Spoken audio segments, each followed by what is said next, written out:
Hello everyone and welcome to my channel. I hope that you are all good. In today's video we are doing an easy beginner friendly gel polish nail design, and I have left all of the stamping in real time as I often get asked to do this, so let me know if you guys like seeing that in the comments below. So starting off, we are working with the Kiki London gel polish system today, and here I'm starting off with the Kiki London rubber base coat. Now obviously if you were doing this set on yourself or on a client, basically if you were doing it on real nails, you would need to do all of your prep first of all and then come in with your base coat. Now with the Kiki London rubber base coat system, they are brilliant for anybody who has weak or brittle nails. They're brilliant for damaged nails. I often am a little bit of a picker when I have, say, acrylics or gel polish on, so I always end up with a little bit of nail damage, and this always fixes it up brilliantly.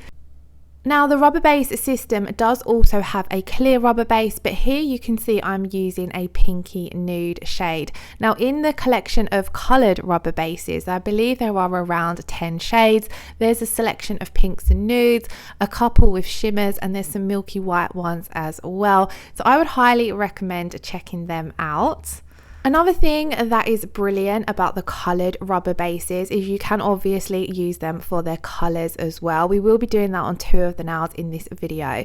So you can use them as a base coat and come in and apply your gel polish colour over the top, or you can come in with a second coat of the rubber colour base, which is exactly what I'm doing here.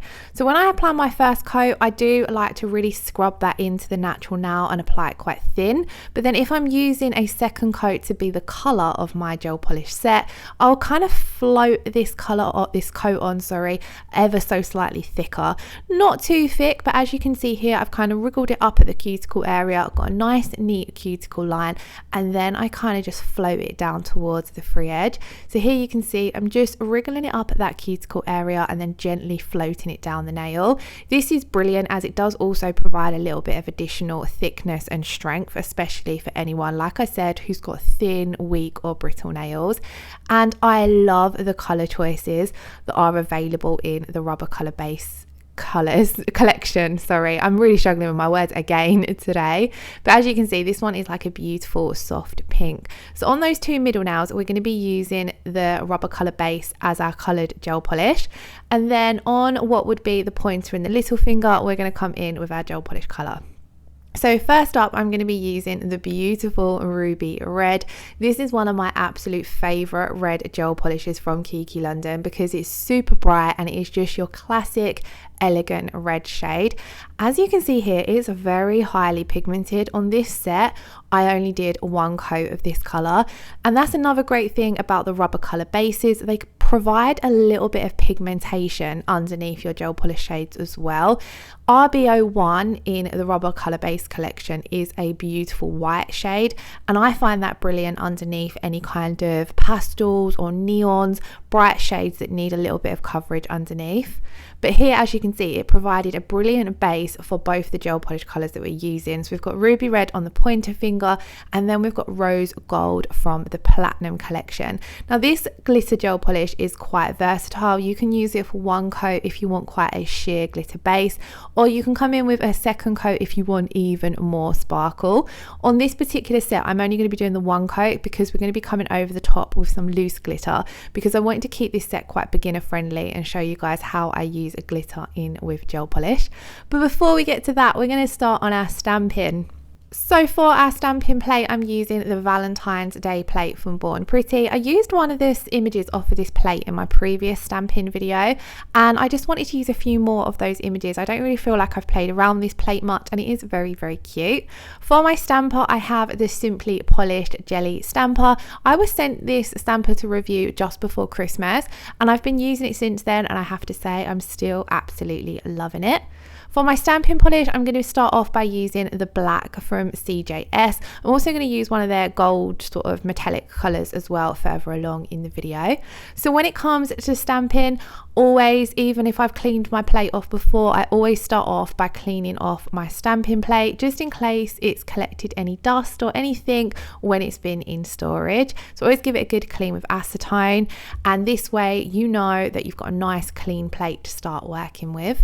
As you can see there, I've applied a generous amount of stamping polish, scraped, I've taken my stamper and I've just given it a quick flick of the wrist, rolled it across that plate and image, and it's picked up absolutely perfectly.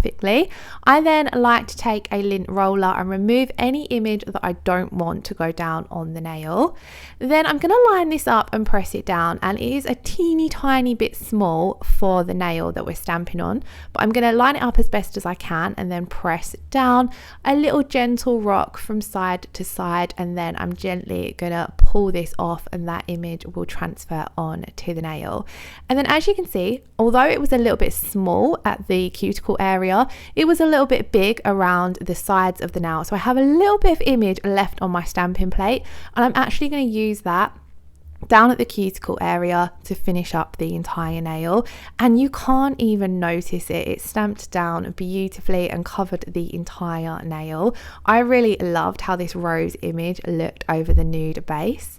On to the second nail. Again, we're going to clean up the stamping plate. This time I'm just focusing on the area where I had stamped, so where predominantly that previous image, well, the stamping polish was, but then I like to go over the entire plate just in case any polish has got into any of the other images. You will find that if you're working or cleaning, with acetone, it will clean up your plates super easily and super quickly.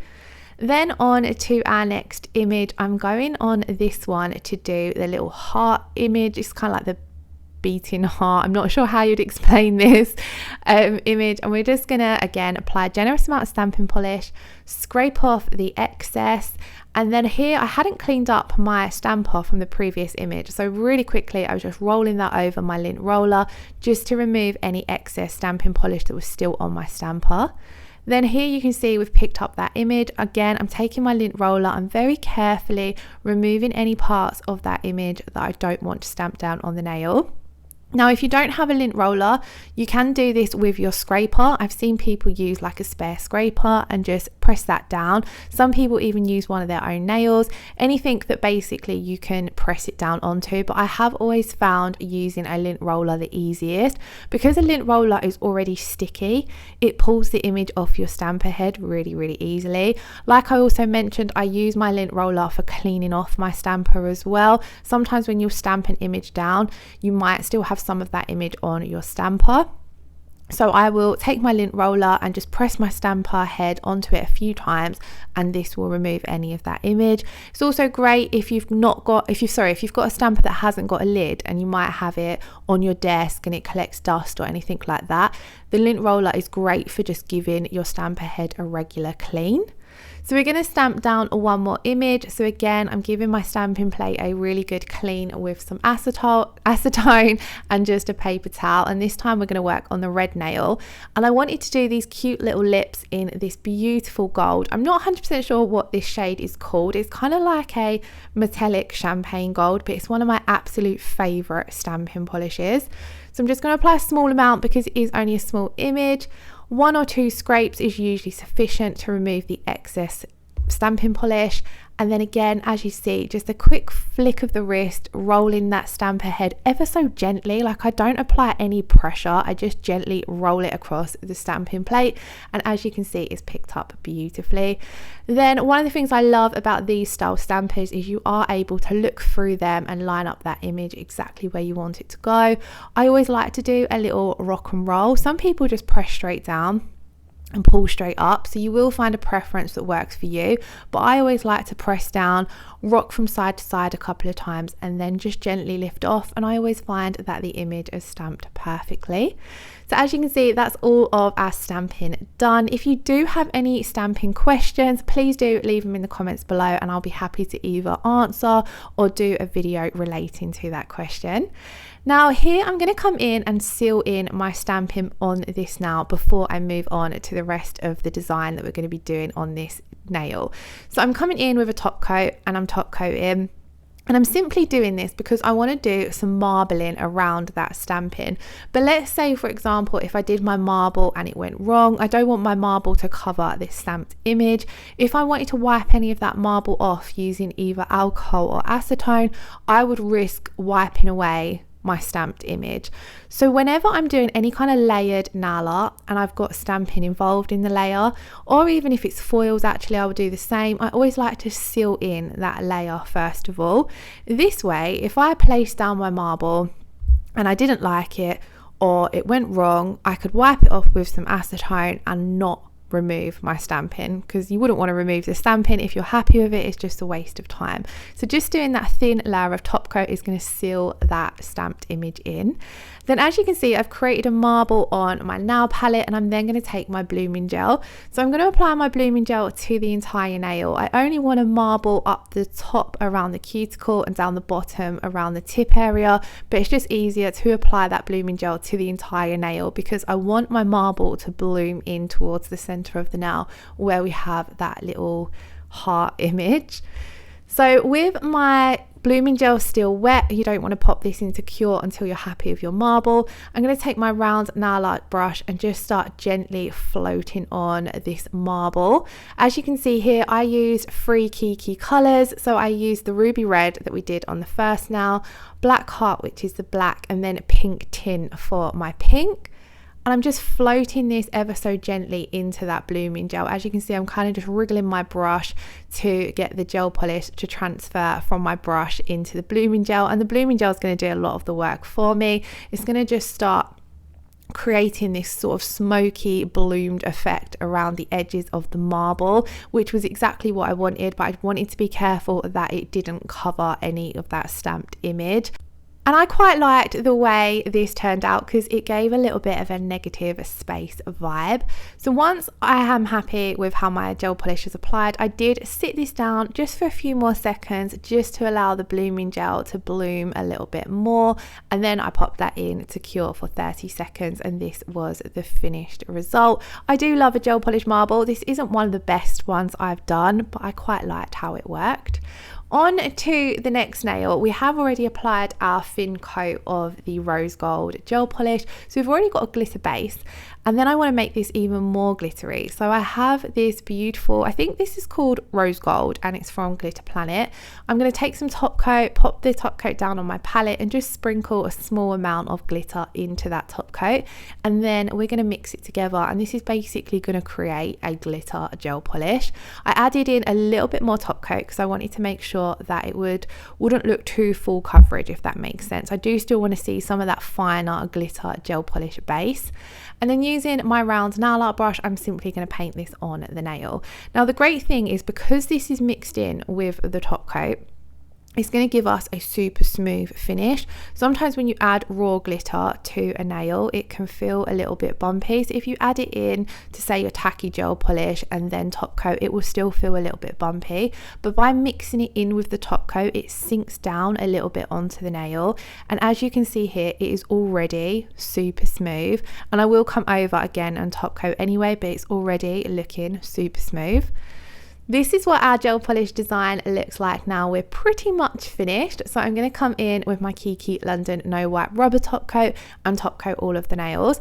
Now I opted for the rubber top coat for 2 reasons. I find it seals in nail art absolutely beautifully. So things like stamping, water decal, foils, marbles, glitter, which is exactly what we've got in this set here. Because it's a little bit thicker, it seals them in really, really nicely. For example, the marble now is a little bit uneven from that gel polish marble, and where this is a slightly thicker top coat, it will smooth out and create a more even finish.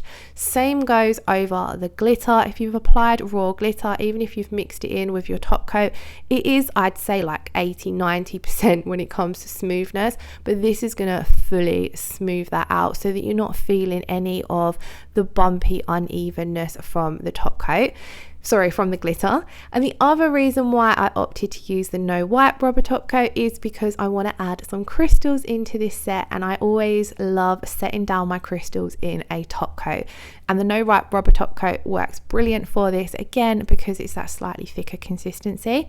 So we're going to go for a really simple beginner friendly crystal placement. I've got a mixed selection of size of these red crystals here, so I'm starting off by placing down a large one in the center corner of the nail, and then I just pick out sizes that are slightly smaller than the one that I'd placed before. So we've got the largest one in the middle and then two slightly smaller ones either side, and then I just fill in some little gaps up by what would be right where your cuticle area would be with some of the smaller ones, and then I'm just going to come in with some smaller ones in between the two larger ones here, and then finish off with some smaller ones on the edges as well. So just by starting off with the larger crystal in the center and then coming out with smaller ones towards the edges, it creates a really simple cuticle crystal cluster, which is really beginner friendly if you are new to working with crystals. Personally, I don't ever do too many out there or kind of like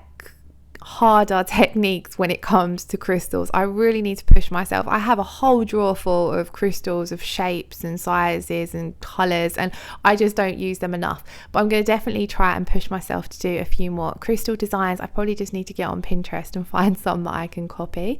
But anyway, once I'd popped that rubber top coat in to cure, this is what the finished set looked like. Do let me know your thoughts in the comments below, and of course if you did enjoy this video, I would really appreciate if you could give it a thumbs up and leave me a comment below. And if you're not already subscribed to my channel, I would absolutely love it if you hit that subscription button.